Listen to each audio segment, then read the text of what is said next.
Welcome to this morning's international news. Let's hear the headlines first.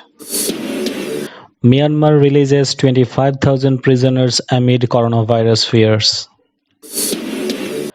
In Modi's India, virtues fall out in flames divisions between Muslims and Hindus. Indonesia reports highest number of coronavirus cases in Southeast Asia. Rice ATM feeds Vietnam's poor amid virus lockdown.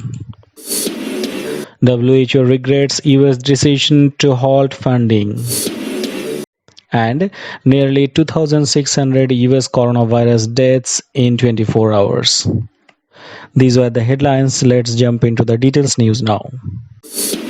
President Win Mint said 24,896 people jailed across the country, including 87 foreigners, would be freed unconditionally. More than a quarter of Myanmar's prison population is being released, the president's office announced on Friday, after calls grew to ease pressure on overcrowded jails with coronavirus fears gripping the country.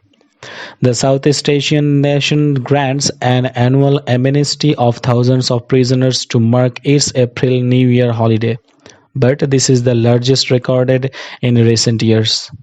It comes as governments around the world, including the US, parts of Europe, and Colombia, grapple with overcrowded prisoners as fears spiral of virus outbreaks behind bars.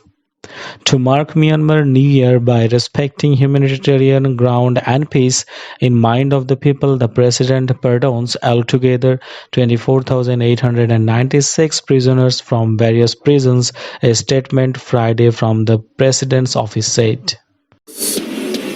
The purple ink stamped on Iqbal Hussain Siddique's hand by Indian health workers was supposed to ensure he stayed home under quarantine. But the 66-year-old Siddiqui, an egg seller in Mumbai's sprawling Dhobi slum, rubbed it off as best he could and went back to work. The mark would have condemned him to being stuck in an unventilized one room without a toilet. It was also, he claimed, part of an effort by the Hindu nationalist government of Prime Minister Narendra Modi to target Muslims like him, using health workers to gather data on the community under the guise of containing the COVID-19 pandemic. Modi wants to make Muslims second-class citizens, said Siddiqui, who was ordered to be quarantined after a neighbor tested positive for the virus. There is no one who is sick. It's all a lie. His suspicions were echoed by a half-dozen other Muslims whom refused to talk to Daviri. Even though community leaders say they have been trying to convince people that the health workers are in the district to protect them from COVID-19.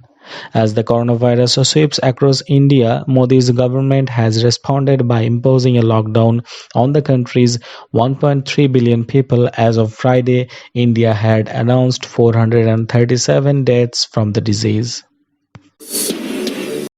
Indonesia reported on Friday 407 new coronavirus cases, taking the total number of cases to 5,923 and surpassing the Philippines as the country with the highest number of infections in Southeast Asia.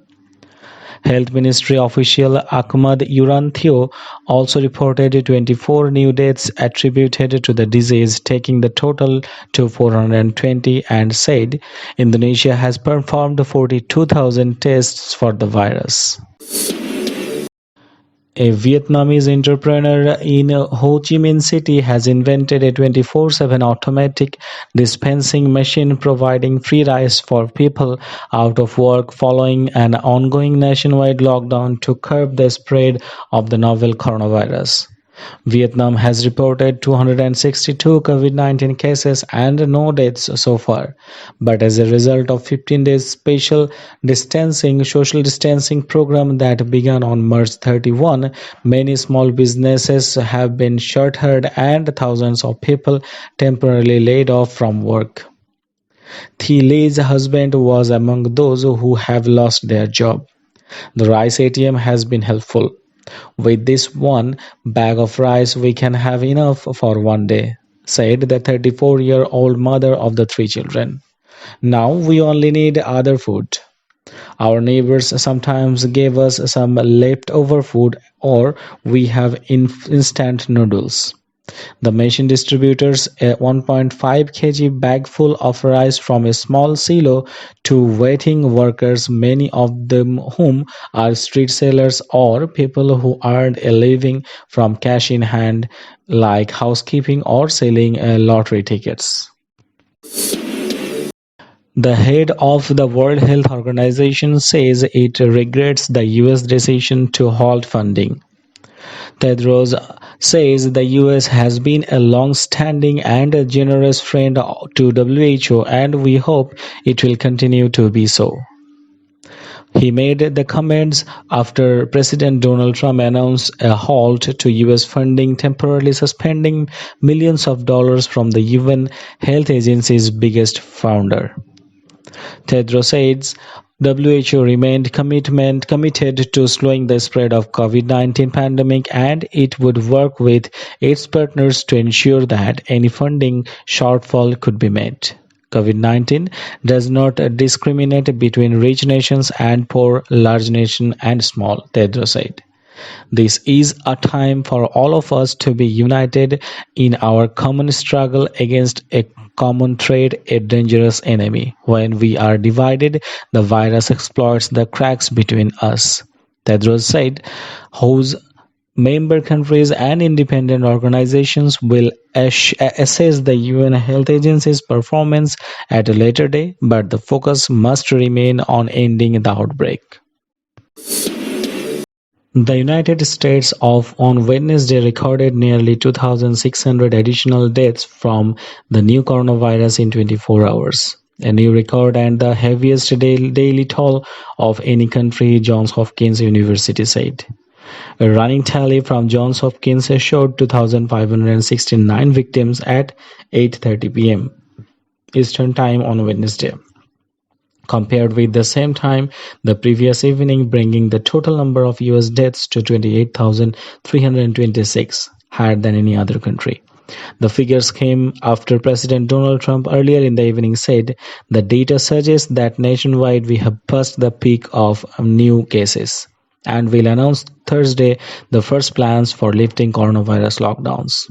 According to Johns Hopkins, the number of cases in the US reached 636,350.